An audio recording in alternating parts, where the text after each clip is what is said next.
Hello बच्चों, चलिए एक क्वेश्चन देखते हैं। ये बहुत ही इंपॉर्टेंट क्वेश्चन है और इसके पीछे का की कॉन्सेप्ट भी हम लोग समझेंगे।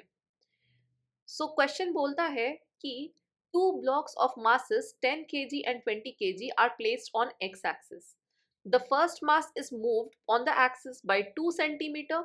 By what distance should the second mass be moved so to keep the position of the center of the mass unchanged? तो बोल रहा है कि हमारे पास दो मासेस हैं, एक 10 केजी है, एक 20 केजी है। This is 20 KGs. अगर हमने और ये एक एक्सिस पे है, अगर हमने 10 केजी मास को 2 सेंटीमीटर डिस्टेंस से मूव किया तो किस डिस्टेंस से हम 20 सेंटीमीटर मास 20 केजी मास को मूव करेंगे कि हमारा जो सेंटर ऑफ मास है वो अनचेंज रह जाए।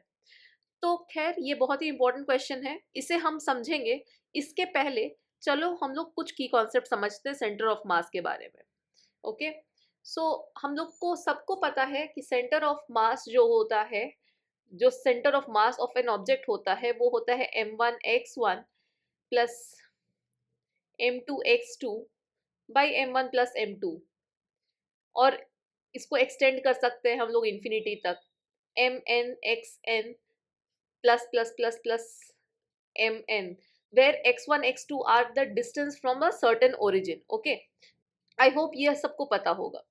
अभी दो बॉडीज लेते हैं जिसकी मास m1 है, इसकी मास m2 है। ठीक है, मान लो ये डिस्टेंस कितनी है, ये d है।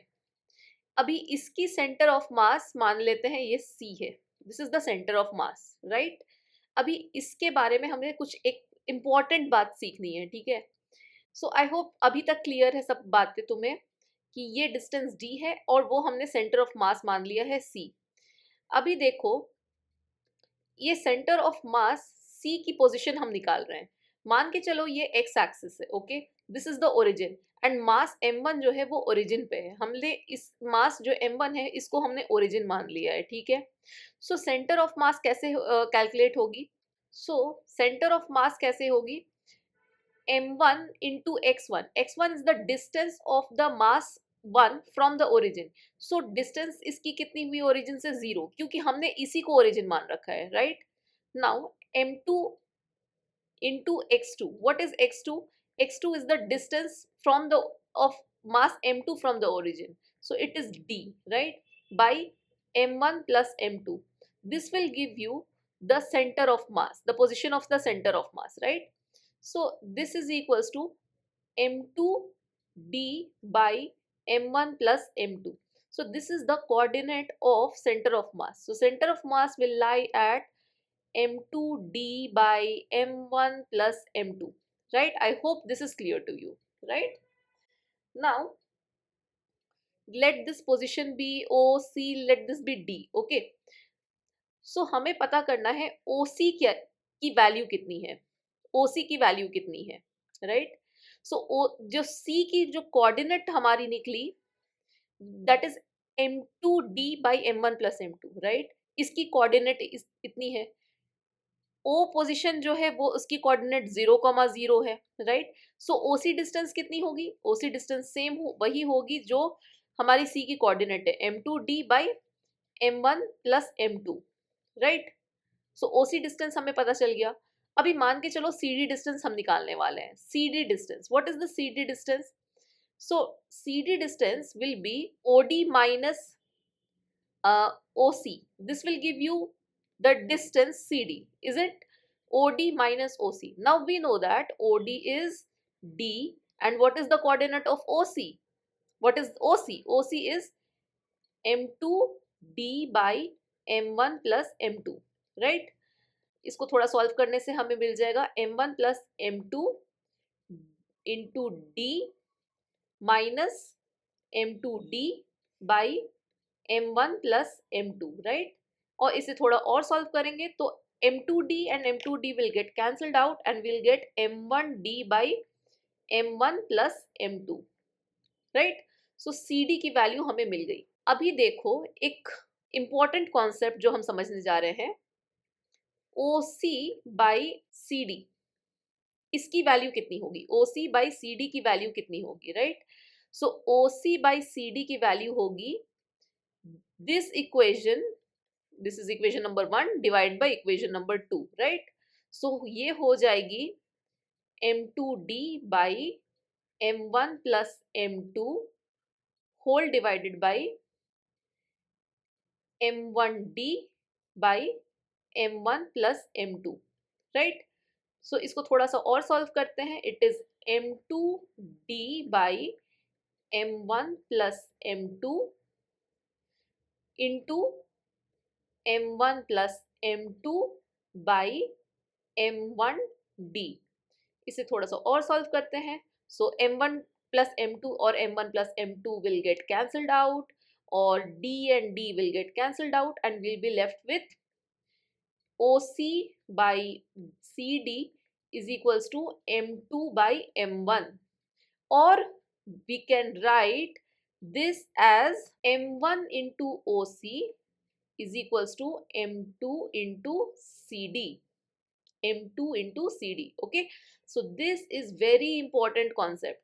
So m1 into OC is equals to m2 into CD. ये देखो, तो जब भी हमारा टू ऑब्जेक्ट या टू मासेस का सिस्टम रहेगा, सो पहला mass into distance of that mass from the centre of mass of the system is equals to second mass into the distance of the second mass from the center. So m1 into OC is equals to m2 into CD. Understood? So ये चीज हमेशा correct रहेगा. So this is the key concept which we are going to use in this question. Understood? इस question को समझाने के लिए मैंने ये concept आपको समझाया था. तो अभी चलो, we wherever is the center of mass, we understood that m1 into let the center of mass be this c, okay, and this distance be x1 and this distance be x2. Okay, so m1 into x1 is equals to m2 into x2 from the concept which we have just learned, right? अभी बोल रहा है कि पहला जो मास है उसको हमने 2 सेंटीमीटर से शिफ्ट किया. मान के चलो हमने 2 सेंटीमीटर इसको towards centre of mass of the system कर दिया, राइट? सो जो x1 की वैल्यू है वो चेंज हो जाएगी. वो हो जाएगी कितनी? m1 into x1 minus 2, right? लेकिन सेंटर ऑफ मास हमारा चेंज नहीं हो रहा है, तो सेकेंड वाले ऑब्जेक्ट को भी हमें शिफ्ट करना है. सो कितनी मैं शिफ्ट करूं, x2 की वैल्यू हमें फाइंड आउट करनी है, कितनी मैं शिफ्ट करूं कि ये चेंज ना हो.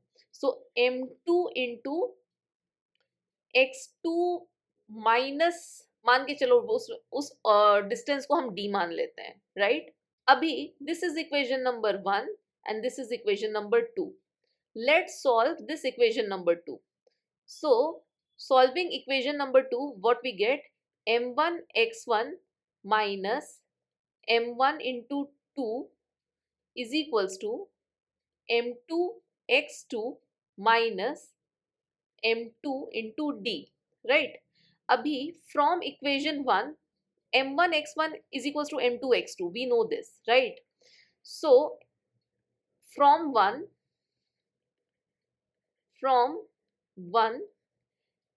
m1 x1 is equals to m2 x2, इसलिए m1 x1 m2 x2 आपस में कट जाएंगे, राइट? क्योंकि ये दोनों आपस में इक्वल है. This implies minus 2 into m1 must be equals to minus m2 into d. अभी देखो